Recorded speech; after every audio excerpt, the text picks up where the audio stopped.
दुनिया तक पर टॉप 5 में देखिए। ब्रिटेन और कनाडा के बाद अब अमेरिका में भारत का किसान आंदोलन चर्चा और चिंता का विषय बन गया है। अब अमेरिकी संसद में भारत का किसान आंदोलन गूंजने लगा है। अमेरिका के 7 प्रभावशाली सांसदों ने अमेरिकी विदेश मंत्री माइक पोम्पियो को एक चिट्ठी लिखी है। इस चिट्ठी में उनसे ये अपील की गई है कि वो भारत सरकार के सामने किसान आंदोलन के मुद्दे को उठाएं, क्योंकि ये मामला पंजाब से ताल्लुक रखने वाले सिख अमेरिकियों से जुड़ा हुआ है और ये मामला भारतीय नागरिकों को प्रभावित करता है। चीन और ऑस्ट्रेलिया में ट्रेड वॉर शुरू होने के बाद चीन ऑस्ट्रेलियाई माल नहीं उतरने दे रहा।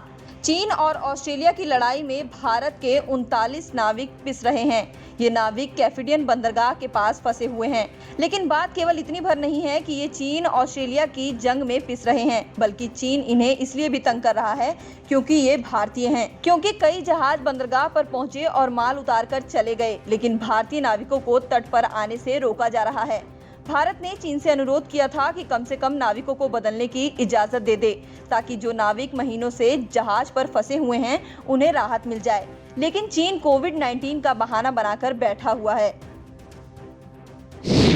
अफगानिस्तान के विदेश मंत्रालय ने एक बयान जारी कर दुनिया को हैरानी में डाल दिया। इसमें मंत्रालय ने कहा कि पाकिस्तान में तालिबान संगठन के प्रतिनिधियों और आतंकियों की मौजूदगी अफगानिस्तान की संप्रभुता का उल्लंघन है। इससे युद्ध प्रभावित इस देश की शांति प्रक्रिया के लिए चुनौती खड़ी होगी। अफगान विदेश मंत्रालय का ये बयान तालिबान के प्रतिनिधि अब्दुल घनी बरादर के उस वीडियो के जवाब में आया, जिसमें वो पिछले हफ्ते कराची में अपने आतंकी संगठन के कुछ सदस्यों को संबोधित करते दिख रहा था।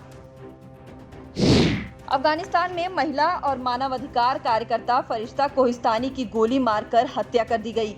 फरिश्ता के साथ ही उनके भाई को भी कपीसा प्रांत में कुछ बंदूकधारियों ने दाहनो गांव में गोली मार दी। फरिश्ता की मौत की खबर हामिद करजाई ने ट्वीट करके दी है और साथ ही उन्होंने दुख भी जताया। तालिबान के साथ अफगान सरकार की कतर में चल रही शांति वार्ता के बीच अफगानिस्तान में हिंसक घटनाएं थमने का नाम नहीं ले रही। सऊदी अरब के क्राउन प्रिंस सलमान ने शुक्रवार को कोरोना वैक्सीन की पहली खुराक ली है। खाड़ी के इस देश में पिछले मंगलवार को ही कोरोना का टीकाकरण कार्यक्रम शुरू हो गया।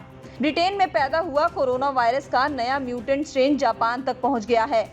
जापान के स्वास्थ्य मंत्रालय ने इसकी पुष्टि की है। स्वास्थ्य मंत्रालय ने कहा कि जापान में ब्रिटेन में पनपे कोरोना के नए वेरिएंट का पहला मरीज मिला है। उधर नाइजीरिया में कोरोना का एक नया ही वेरिएंट देखने को मिल रहा है। दुनिया में वैक्सीनेशन की तैयारियों के बीच दुनिया में कोरोना के मामले 8,222,000 से ज्यादा हो गए हैं और कोरोना से अब तक 17,97,000 से ज्यादा लोगों की मौत हो गई है।